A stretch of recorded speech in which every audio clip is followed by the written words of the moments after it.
বাড়ি থেকে এক কৃষকের ঝুলন্ত দেহ উদ্ধার করাকে কেন্দ্র করে এলাকায় চাঞ্চল্য।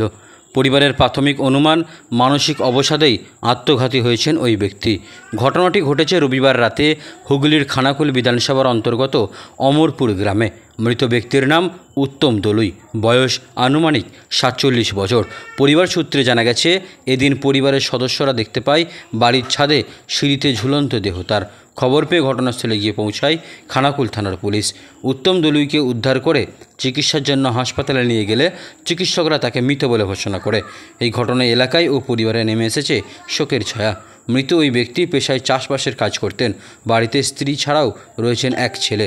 ঘটনা প্রসঙ্গে মৃত ওই ব্যক্তির এক আত্মীয় রণজিৎ দলুই জানান, মানসিক চিন্তা করেই গলায় দড়ি দিয়ে আত্মঘাতী হয়েছেন উনি। বাড়িতে স্ত্রী ও ছেলেও আছে। বাবা মা আগেই মারা গেছে। চাষাবাসের কাজ করতেন। নিজের বাড়িতে ছাদের সিঁড়ির কাছে এই ঘটনা ঘটিয়েছে। তবে কেন উনি এত চিন্তায় থাকতেন তা জানা নেই। বয়স কত হতে হবে?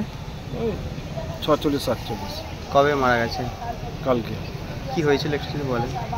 ও মানসিক চিন্তা করে নিজে গলায় দড়ি দিয়ে মারা গেছে। বাড়ি কোথায়? বাড়ি অমর, খানাকুল থানা। খানাকুল। কে কে আছেন বাড়িতে? বাড়িতে ছেলে, বউ, বাবা মা? বাবা মা নয়, বাবা মা মারা গেছে। কি করতেন? ও চাষবাস করতো। কি কারণে মারা গেছে কিছু জানা গেছে? ও নিজে না মানসিক চিন্তাতে নিজের বাড়িতেই ছাদেতে সিঁড়িতে গলায় দড়ি দিয়ে মারা গেছে। রাতে? রাতে বলতে 8টা-7। আপনি কে হন? ভাই হই, সম্পর্কে ভাই হই, পাড়া। আপনার নাম?